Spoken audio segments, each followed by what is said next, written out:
Hin dhaga'amu sagalentii. Buche inna gama hawwitam yaamaa jirta. Eenyu lakkoofsa gaafachaa eenyu jirta? gaafachaa Hawwi ishee lakkoofsa gaara eenyu jirtu gaafachaa immoo jirtati. boontu lakkoofsa ishee biiroo keessa hojjettu. Humni isaayyuu duwwaa 546 miti.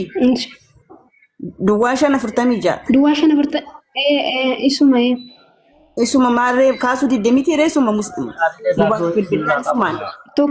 tokko kan kaasan hin beeku jette bal lakkoofsa sadii nu ergitanii isa keessaa tokkoon hin beeku jettee jirti. Tokko immoo namicha Amma wayitu kaase. isa kana na bilbiluu kan yookiin 46. Isaan bilbilee amma mubeen. Isti mubee innaa deebi'e hin gaafannaa. Inni dhumni 46 jira, inni dhumni 35 jira, akkasuma 88 illee jira jechuudha. Sadiitu jira miti irree lakkoofsi. Sadii tokko kan Itoophiyaatiin fayyadamti. Humni isaa 70. Inni na bira hin qaqqabne kan madaamii fi kan ishii sadan sanatu. gaafachuu barbaada. Mubeen amma dhufeedha figgettaa ta'e. Mubeen amma dhufee jiru duraan. Du'amee ka'emee suwiiti. Erga du'amee ka'e duuti kuni yaa kan namni du'u tokko beektaa du'aa dhabanii jiraa dhabanii du'aaleen dhabanii gaafa awwaalan kana eentu bakka asii bu'ee awwaale maatii isiitti himaniintu maatii wakkilinaa kennee awwaale moo viidiyoon nama kana ittiin awwaalan jira. Taasa isa. Namni tokko kan mukarraa bahee miti namni. Wukilinaa achi dhabneeti. Duraan wukilinaa tumti nu ta'ii nu gargaaraa jirta miti nu wajjin bu'aa turte. Achumaan tumti nu ta'e jennaan aan hin danda'u. An ta'uu hin danda'u biiroo keessa waa hin hojjedhu feette. Guyyaa 4-5 booda immoo bakka wukilinaa argamee waan akkasii eegalaa nuun jette. Wukilinaa nu arganne naan anumatu ta'e maalan godhaa iqaa koo qabsiisee nuun jette immoo gaa. Wukilinaa kan fudhate shiidha. Yeroo awwaalamu immoo aan eeyyamee otoo hin taane bilbilaniit kun awwaaluuf naan jedhanii. Ani reeffi kan jiru Riyaadii. Ani kan hin jiru Saawudii Dimaamii. Awwaaluuf naan jedhanii awwaalleerra naan jedhanii. Akkamitti dhufeellee viidiyoodhuma wayillee waraabee maatiidhaaf hin erga jennaan edda yoomii dubartiin dhuftee awwaalchiste naan jedhanii. Kan awwaalee imbaasiidhaa fi poolisiidha. Ajajatu kenname.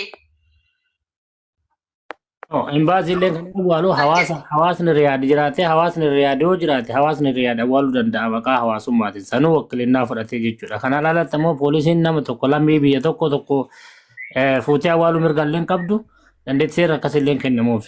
Hatta imbaasiin iyyuu maatii warraatiin wal amansiisee yoo du'allee taate maatii warraa sana itti waamee mallatteessanii namni kun keenya jedhee namni awwaalu sunu haala saniin mootummaan hin danda'u nama dhuunfaadhaa miti jechuudha. Nama du'e tokko seera isaa osoo qorannoo guddaan adeemsisin gaafuma qorannoo himan san iyyuu namni qorannoo san dhaqee ilaalu iyyuu nama warraa ta'uu qaba. Fira warraa jechuudha. Fira warraa mucayyoo du'anii jechuudha wakkilinaa sanii. Maaliif? Yaa. Ishiin akka jettetti imbaasiin bilbila na jalaa fuudhuu didee kafiiliin koo maaltu achitti yeroo hundumaatti dhimma maalirraa qabda anatu itti gaafatama kottuu deebiinaan jedhee natti dallane. Sana booda wakkilinaa koo buuseeni ani imbaasiinis bilbila naa kaasaan jiru. Maatiinis birrii galchannaan birrii naan galchine. Naa qorattu sillee waliin dhiifama wanni sillee si gaafannuu fi asitti osoo hin taane ammaaf wanni qoratamuu qabdu mucayyoon sun waan dalagaa san dalagde hunda harka hunda guutuu keessa qabdi. Namni tokko sababa malee tokkoffaa nama tokko awwaala jechuu hin danda'u. Namni awwaalamu ammoo kan nagaa rabbi ajjeeseyyuu nama itti waamanii fira itti waamanii haala itti waanii booyanii boochisanii awwaalan jechuun kan du'aa uumamaa gachiisee du'uu jechuudha. Garuu kan harka namaa ajjeechaa harka namaa ta'e kun ammootu yakka seera addunyaa keessattis ta'e seera kam keessattiyyuu ta'e maatii saniin alatti hamma yoo maatiin dhabame fira maatii aanuudha seerrillee kan barbaadu. Seerri dukkanaa miti akka namaa beekta. Nama dubbii nama dukkaneessa malee seerri dukkanaa miti. Kanaafuu isiin sun qoratamtee abbaa nyaataa maatii qoratamuu qabdudha jechuu barbaade nama akka keeyyata akka hawaasaatitti. Dhiinni namaa akkanuma fakkeenya kun amma isii qofaa miti. Fakkeenya mucattii tanaati malee shamarran ta'e hundi bakka kanarra dhumaa jirti. Kun fakkeenya mucayyoo tana qofa osoo hin taane shamarran ta'e ulaagaalee akkanaa kanaan bakka hunda dhumaa jirti. Kaan miila irraa muranii kaan awwaalanii kaan wareergamu guddaa baasaa jiran. Dallaalli harka keessaa qabaachuu danda'a waan akkanaa kana keessatti jechuudha. Isiin tarii dalagaan dadhabdee dalagaa san dadhabdee dalagaa dalaguu dadhabdee sababa isiin nabaasaatteen waamanii ajjeesuu danda'an. Shamarran ta'e nama hin qabdu waan ta'eef jechuudha. Kanaaf dhugaan jirtu olii himnee du'a namaa abbaa kamuu haa ta'u. miti nama qaama keenya Oromoo miti akka Itoophiyaatittuu bakka jiru walii dhaabannee dhugaa jirtu warri riyaadillee Oromoon riyaadillee hin jirti yoo akkamtee Oromoon riyaad waan kana yoo dhugama kan saba ta'u taata waan kana saba Oromoo achi jirtu waamanii ijoolleen achi dha'itti malee namni akkanaan fuudhamee yookaan warii miti akka gaduma fuudhanii ajjeesan jechuudha ajjeesanii akka arganii darbanitti seerruu hin awwaalu nam tokko akka namni dhaqee ana waasiidha obboleessa kiyya jedhee waajjira dhaqanii tarii kaawwanni kun wakilinnaa sobaa biyyarraa fiduu danda'an warri kun harka waan ol keessaa qabu jechuudha. Maaliif seerri biyyaan baabu chaappaa arginaan amana waan ta'eef hattuun ammoo wakilinnaa biyyaa fiddee nama fira isii jettee karaa saniin awwaalchisuu dandeetti akkuma ajjeefteen jechuudha. Malee seerri kamiyyuu ta'ee wakilinnaa takku malee osoo hin fuune mana yaalaa keessaa reeffallee hin baasan hattaa hin baasin waaqa wakilinnaa fi fudhatutti hin dhaqee fuudhuu hin danda'u hin baasin Itoophiyaatu jechuudha. Yoo imbaasin Itoophiyaa dhaqeeyyuu imbaasin Itoophiyaa dhaqe suniyyuu wakilinnaa maatii isii fudhatee yookaan biyya galcha yoo maatiin na awwaala jedhamu achi awwaaluu danda'a. Dhugaan jirtu kana har'allee borullee dallaallee hattaa isii biyyaa baase sunis qoratamuu qaba seera jalatti dhiyaachuu qaba. Illaafina kun akka sabaatiin nu ilaallata malee warra sanbicha laalu miti warri tarii miskiina ta'uu danda'a warra sodaachisu ta'uu danda'a waan ta'e akka dhugaatitti mubaarakillee yaada fide kana yaada kana fidee gabbal'isee hawaasaan ga'ee waan hawaasa hundaati sun jechuu barbaada malee nama tokko lama dhuunfaa miti kuni fakkeenya shamarran keenya hunda walii galaati fakkeenya shamarran keenyaas dhiirris keenya irra gahaa jiru kanuma jechuudha rakkoon kun gadi ba'ee hanga mootummaa laaluuti imbaasiin achi jiru maal akka hojjetaa jiru imbaasiin Itoophiyaa kana waan kana imbaasii Itoophiyaatti qoratuu qaba dhiiga mucattii tanaa imbaasii Itoophiyaatti qorachuu qaba malee amma akka dhuunfaatti deebitanii haasanii miti jechuu barbaadeeti. Imbaasiin Itoophiyaa wanni achi keessa hojjetu lammii Itoophiyaatiif achi keessa taa'aara lammii Itoophiyaaf achi keessa taa'eera mindaa nyaatara waan ta'eef lammiin Itoophiyaa achi keessa jiru sun hawaasan ol ta'anii imbaasiin ol qabsiisanii hamma mana warra mucayyoon baatee san dhaqanii qoratamuu qaba. Hatta qabrii keessa hin dandeettii qabnu malee osoo dandeettii qabaanne qabrii keessaa baaseen qoratamti maal hin qoratamni ma biyya hambaa biyya saayikooloojiin guddatu. Sagaleen ishees jira. Riikardiin sagaleen ishees jira. Mucaan duutee kan jedhee gan viidiyoonis jira. Lookeeshiniin mana keessa dalagaa turtees jira. Waan hundumtuu harkuun keenya keessa jira. Garuu lafa nutti dukkanaa'e waanuma goonu wallaalle.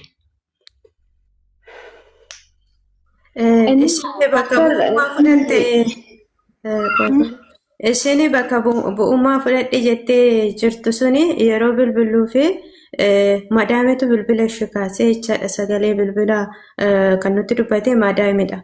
Ani madaamii abbaayina isheetti nutti dubbatte. Isheen dammoo kan immoo biyyaa nuuf kenname ukkulinnaadha fi lakkoofsi ukkulinnaa kinoo ishee kanaadha. Kan madiinati ishee kana kanaan hordoftu amee kennan. Garuu madaamii akkamitti kaasuu dandeesse? Jarri wal bira jirti. Ishiin biiroo keessa hojjettus maadaamiin ishis waan faana ta'anii mucaa qalatan.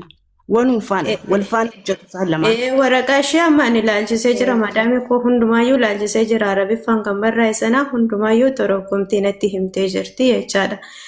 Imbaasiin biyya Suudii akka eenyuun ishii galchu biiroon ishii galchuu fi biiroo ishiitii fi waraqaa isaan irraa eegame hundumaa raawwatanii irratti attamanii fi karaa ishiitti dabarsanii jiru jechaadha. Ishii hin galchinaadhanii isaan immoo harkaa fuudhanii jiru jechaadha. Reeffi kun egaanii harka isaan keenyaa jira malee kan biyya Suudii keessaa bahee jira akka Itoophiyaa galeetti kan hubachiisu jechaadha. Barreeffamni Arabiffaan barraa'e yeroo torogomanii natti himan.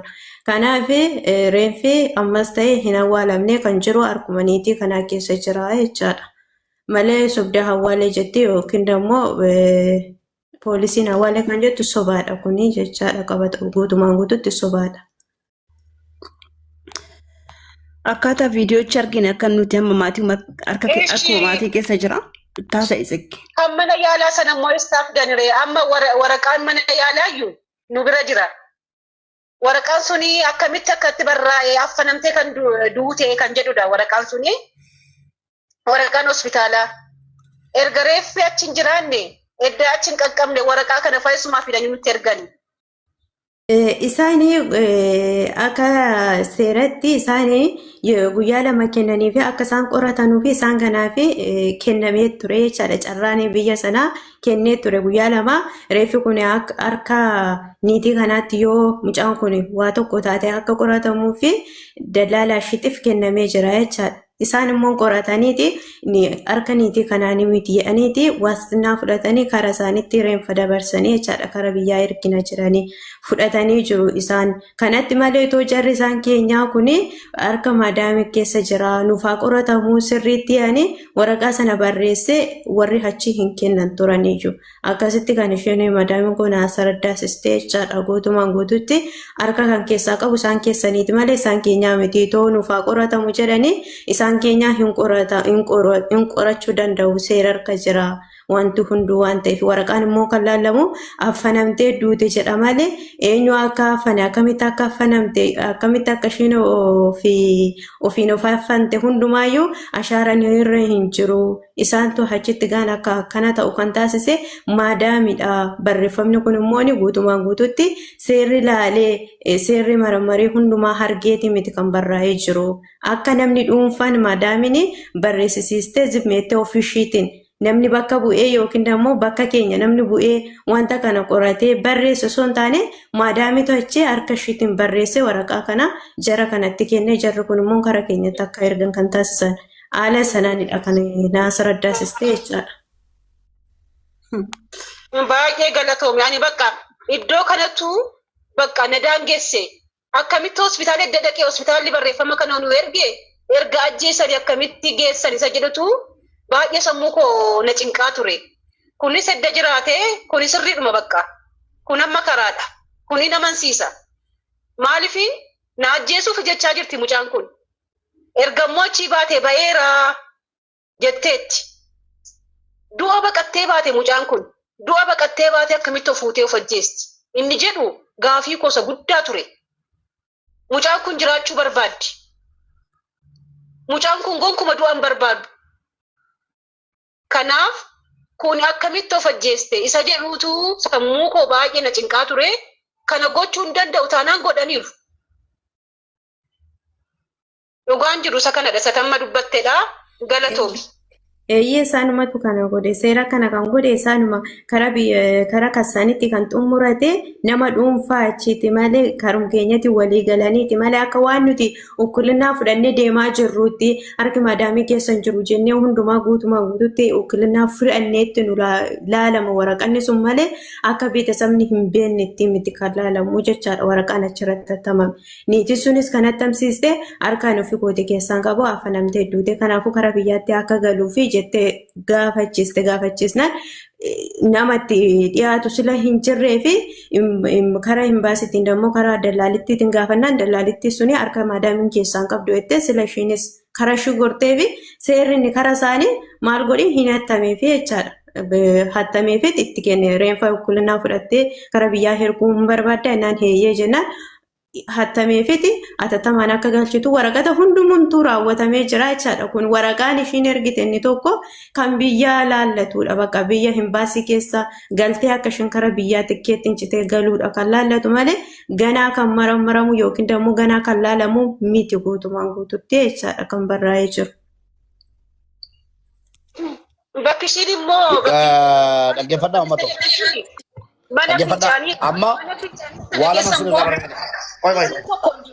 Dhaggeeffadhaa waan inni gatti kenneera. Kun itti iyyuu waan inni gatti kenne waa lama. Na dhaggeeffadhaan jedhee yookiin qobaadhumaan deema yookiin wallagaa deemna bifamaa hojjetu. Dhaggeeffadhu si'a tokko sir. Dhaggeeffadhu mubee. Si'a tokko dhaggeeffadhu. Yookiin dhimma lubbuuti. Waan jedheen deemaa jedhaan jiru. Waantu yookiin immoo yennu sabbaatii haadha biddeena mucaa kanaati miti. Emoojii boo'ichaa jarri dhufanii ka'an jiran diinonni ilaa waan inni koppiliinkii gochuu dhiisanii emoojii boo'ichaa jarri ka'aniin waarningii lamaati. Ani nama akkaawuntiidhaaf boo'u miti. Baay'ee jabe agubatu. Namni jaallatu guuteera yoo gubates akkaawuntii kan biraatiin. Anamma waa lama barbaada sinirraa warra maatiidhaa. Firoota dawwalaa keessanis dhaga'uun barbaadu. Akkana jettee madaamis dhaga'uun barbaadu. Madaamii shintaamii wajjin dantaan qabuwan aasaan qabuwan. Akka nama tokkootti an beekaa miti beekamtii qaba malee. bareechaan dhagata hayyuu miti yan garuu aguman beekuu naniyyi shamarran kanaa sagalee ta'a amma hin danda'u haasa'uu danda'u girrigirrii kaasuu nan danda'an eenyuun caalaa abbaa fedhe caalaa tiktookii kana jalatti girrigirrii kaasee nama walitti qabuu nan danda'an kana eenyu ragaa ba'a waa lama sinirraa barbaada akka nama ijoollee mana madaamiidhaa sagalee ta'u adda durummaadhaan sagalee ta'u tokkotti waa lama barbaada firootarraas hiriyootarraas eenyu kan obboleettiin keenya kun na ajjeesuu fi soomii booda yookiin soomaa booda ajjeefna kan isiin sagalee qabdi sagalee na bira jiru kana eenyuuni gaaffii lammaffaa mucaan kun erga biiroo dhattee jinii naasofteetti yoo ta'e adaraa waan itti amantanu nu dhossinaa yoo akkasiste jala biiroo tajjeessa jechuudha. Lama yoo erga biiroo dhatte isinii naasoftee jiraatte sobaan girrigirrii mana uffachuu fooloo guddifachuu malee sobaan haqni ba'u hin jiru. Ani madaamii tajjeefte kanan jedhaa jiruuf gatii mucaan mana madaam teessee sooma booda see jenne jedhamee manni itti cufameef. Isinoo mucaan erga poolis xaabiyaa dhatte namni siin haasofteen hin jiraa. Erga biiroo dhatte namni siin biiroo dhaqeera jette ni jira yoo ta'e nu dhossinaa. Namni siin jettuun kun immoo eenyunni nama sagalee immoodhaan itti argame.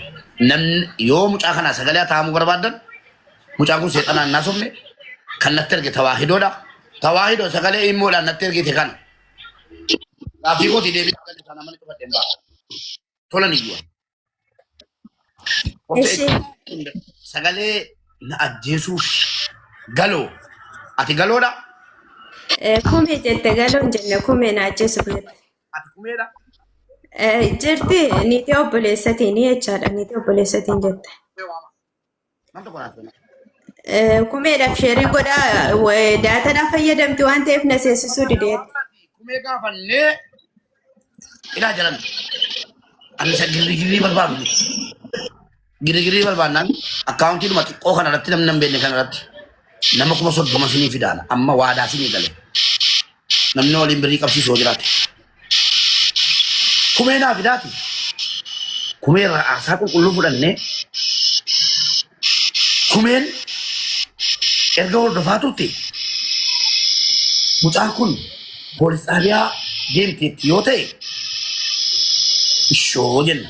Poolis xaabiyaadhaa biiroo geeffamteetti yoo ta'e ishoo jenna. Yoo amma dhamaraafne arannee dhama geessan dhamaraasu dhama yoo raafne amma bishaan kun yoo raafame faayidaan qaba. Yoo madaamiin na jeemne itti dhaaddattee turte mucaan baatee poolis xaabiyaa deemteetti poolis xaabiyaadhaa immoo biiroo dhaqxeetti jarri biiroo immoo ajjeesaniiru jenneeyyi jara biiroo wajjin kokkee wal qabna. Dhamarraafne kumee naa waama. Yalla. Jarri koomeentii maal jettan? Ani gaa yaada koo caala.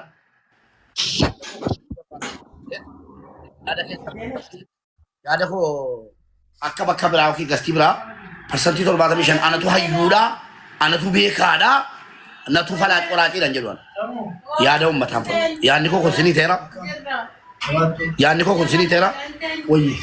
Yaadni kee anillee yaaduma kana qabadha. Yaadni tama qabattee deemaa jirtu yaaduma nama awwaala lakkoofsa murkisiiseedha anillee kan itti amanu. Dhugaalee madaamii dhibba tokkorra rabbi ila nagaan nan oolchin nagaan nan bulchin araboota Saudi Arabiyaa keessaa dubartoota araboota dhibba tokkorra jaratu anaa wajjin islaamaa miti mucattii kana naa wayyaana dhaqii irraa boo'i dhaqii yoo barbaadde irraa boo'i sin jedhe madaamii yoo xiqqaate islaamatu moo kiristaana caala sitti aanaa minaamin naan jechuu dandeessa. Ba'anaati tazakzaki waraabbadhu adaraa rabbii dhaqee ajandaa godhi iyyirraa muka sitti cabsaan abbaa barbaadde. Qeesii taate sheekii taate jinnii taate miskiina koo mana madaamii noo haa akkoo kee qabu. Sittani maara yaada koo keessoo koo jirtaati waan keessoo kooti sitti maal madaamii kee arba udduu ba'aa jaljeessa sana utuu na dhageessitee likkiin itti mansin jedhe nan dhageessu gatteef hin arrabsu madaamii keerra shamarran mana madaam miskiintitti sanatu anaaf kaleessa gaafan Liibiyaa keessatti abbaan barbaade shiftaan ijoollee keenya qabee gudeedee xafaxafee birrii nu gaafatu isiidhuma hadhaa ajjeefamte kanatu maallaqa buusaa ture. Jesse kanaafuu jennaan mucaa kana haqasii baasuudhaaf karaa dhugaarra dhaabannee deemna. Karaan dhugaa akkasii madaamiidhaaf dubbate naan hin jenne fanne madaamii arrabsee ka'e. Madaamiidhaan dubbadhu. Yoomiyyuu hiyyeessaa wajjin takkaa sooressa jala fiigee hin beeku.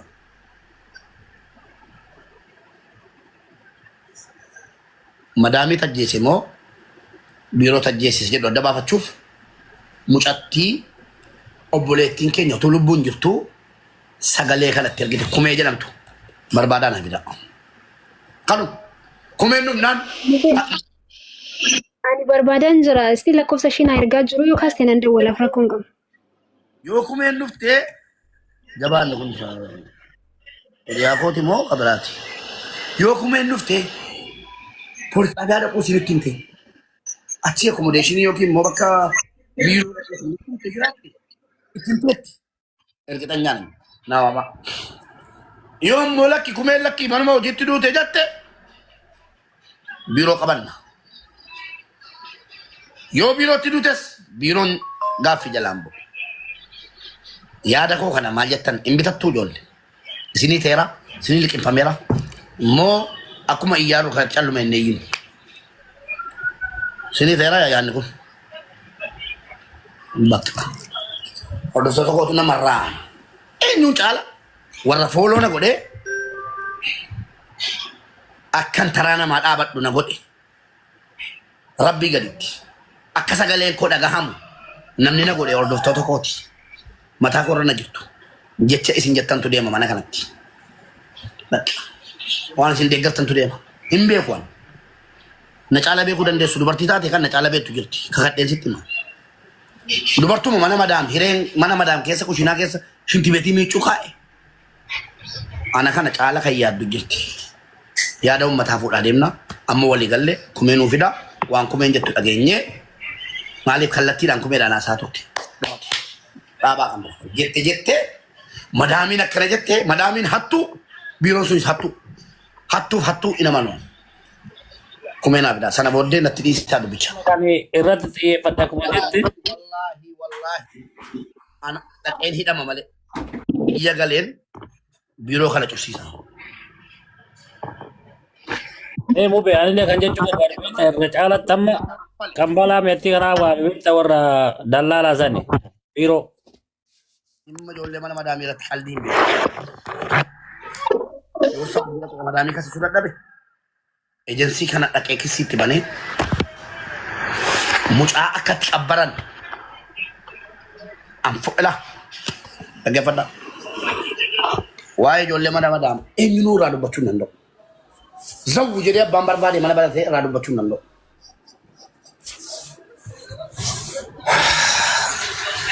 Rabbiin fidinii mana koo kana dubartii lama jira haadha manaa kooti waliin.